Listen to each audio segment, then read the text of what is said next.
Copa আমেরিকায় নিজেদের প্রথম ম্যাচে কানাডার বিপক্ষে জয় তুলে নেওয়ার পর এবার চিলির বিপক্ষে মাঠে নামছে আর্জেন্টিনা। চিলি এবং আর্জেন্টিনার ম্যাচ সম্পর্কে বিস্তারিত আলোচনা করব আজকের ভিডিওতে। পুরো ভিডিও জুড়ে আমি মাহিনুর ইসলাম থাকবো আপনাদের সাথে। আপনারা দেখছেন আপডেট নিউজ ফিড। অনুরোধ করব লাইক করে পরবর্তী ভিডিওটুকু কন্টিনিউ করার জন্য।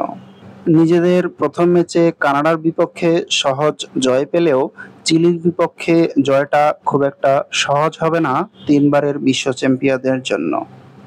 সেক্ষেত্রে বলা যায় চিলির বিপক্ষে আর্জেন্টিনার একাদশে অনেক পরিবর্তন হতে পারে।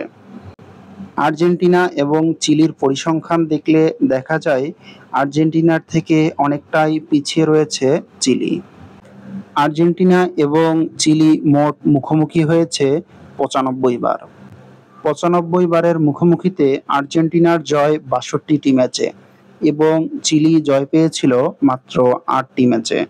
বাকি ২৫টি ম্যাচ ড্র হয়। তবুও যেন চিলির বিপক্ষে আর্জেন্টিনার ম্যাচটি অনেক গুরুত্বপূর্ণ, কেননা এই চিলির বিপক্ষেই গত ২ বার আর্জেন্টিনা কোপা আমেরিকার শিরোপা হেরে গিয়েছিল। ২০১৪ সালের বিশ্বকাপে হেরে যাওয়ার পর চিলির সাথে টানা ২টি ফাইনালে আবার শিরোপা হাতছাড়া হয়েছিল আর্জেন্টিনার।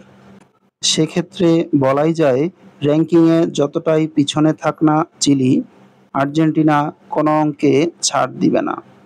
পয়েন্ট টেবিলের ভালো স্থানেই রয়েছে আর্জেন্টিনা।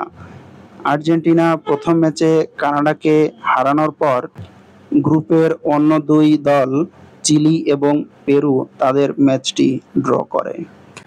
সেক্ষেত্রে আর্জেন্টিনা যদি চিলির বিপক্ষে জয় তুলে নিতে পারে, সরাসরি নকআউট পর্ব নিশ্চিত করবে তিনবারের বিশ্ব চ্যাম্পিয়নরা। এমনকি চিলির বিপক্ষে ড্র করলেও নকআউট পর্ব নিশ্চিত হয়ে যাবে আর্জেন্টিনাদের জন্য। কিন্তু কোপা আমেরিকার ফেভারিট টিম আর্জেন্টিনা বর্তমানে জয় ছাড়া আর কিছু ভাবছে না। অন্যদিকে সাম্প্রতিক সময়ে চিলির বর্তমান অবস্থা ভালো না গেলেও বরাবরই আর্জেন্টিনার বিপক্ষে ভালোই লড়াই করতে পারে চিলি। ম্যাচটি অনুষ্ঠিত হবে আগামী ২৬ জুন সকাল ৭টায়। সম্মানিত ভিউয়ার্স, এ ম্যাচের ফলাফল কেমন হতে পারে আপনাদের মতামত কমেন্ট সেকশনে জানিয়ে দিতে ভুলবেন না। ভিডিওটি শেষ পর্যন্ত দেখার জন্য অসংখ্য ধন্যবাদ।